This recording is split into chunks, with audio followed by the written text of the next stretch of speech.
All right, Shalom. I want to start by giving all praise, honor, and glory to you. How about Shema Shabbat, Shema Kakodash? Double honor to the apostle and elders, great millstone. Shalom to all that came out there pushing the word of sincerity and in truth. To Brother Barzal. Yeah, I just want to do a lesson on America, this whole conflict in Venezuela. You know, as we see, America's targeting Venezuela. You know, a few weeks back, Trump made an announcement of how they, not too long ago, of how they pretty much captured one of the, I guess, Venezuelan oil rigs. You know, then you had certain people in the comments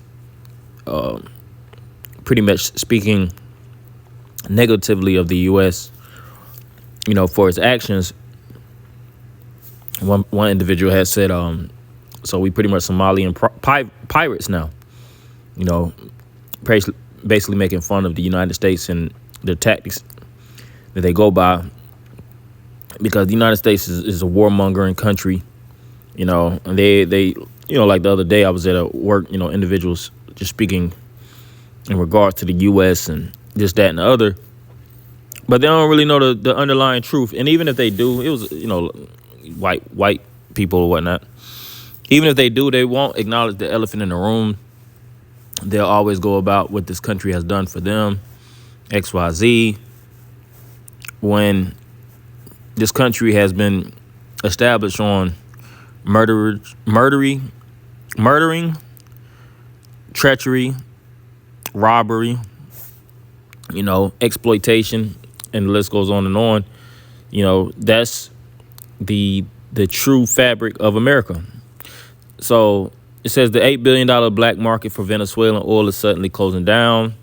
About 70% of country's oil experts rely on fleet of sanctioned vessels now being targeted by, you already know, United States of America, the U.S. military. You know, so this is one of the few new boogeymen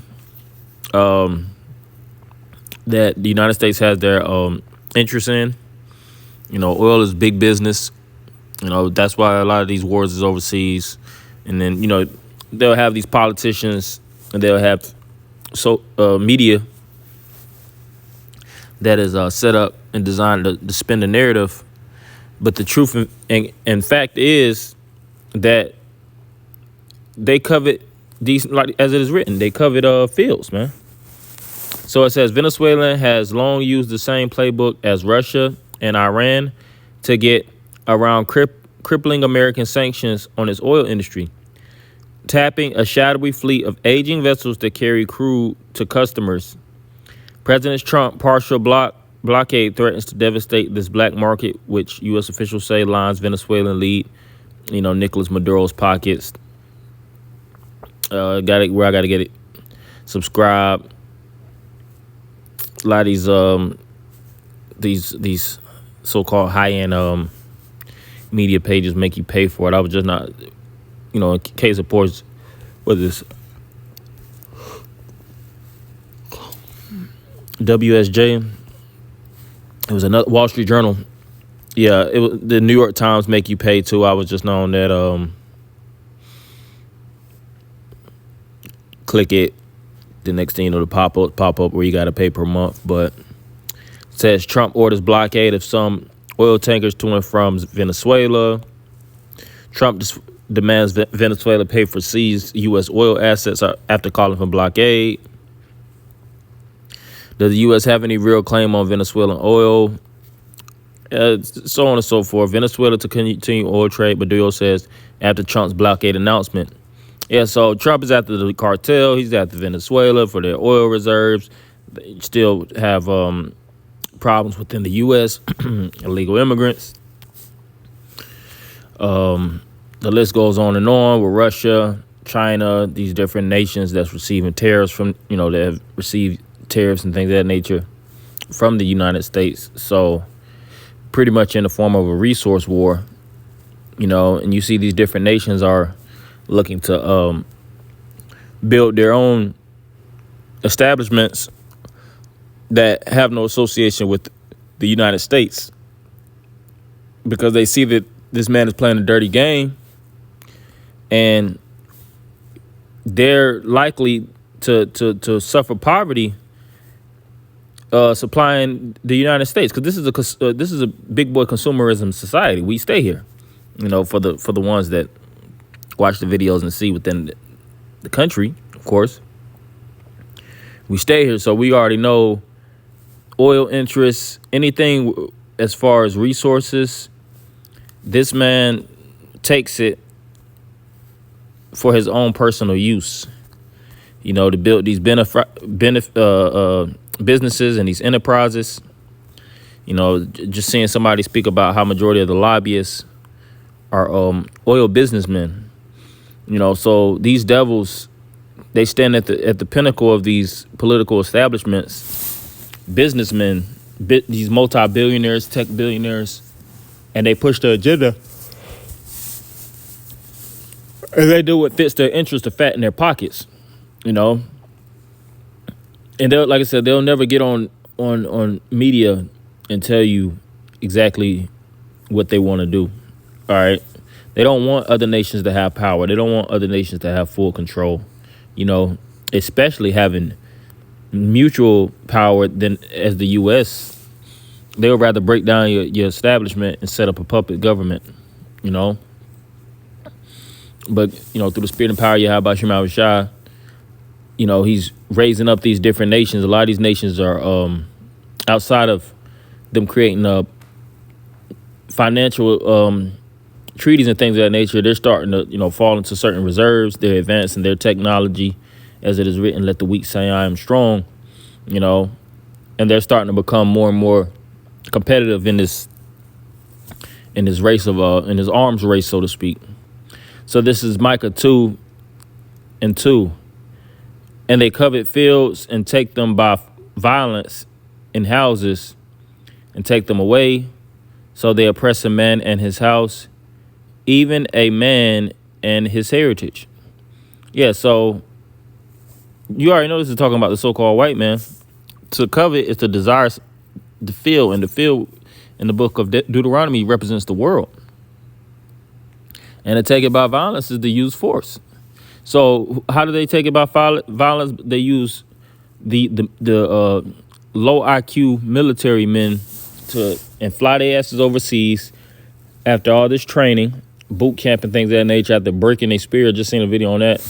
After breaking their soul away, and they use them as torpedoes for the U.S. interests.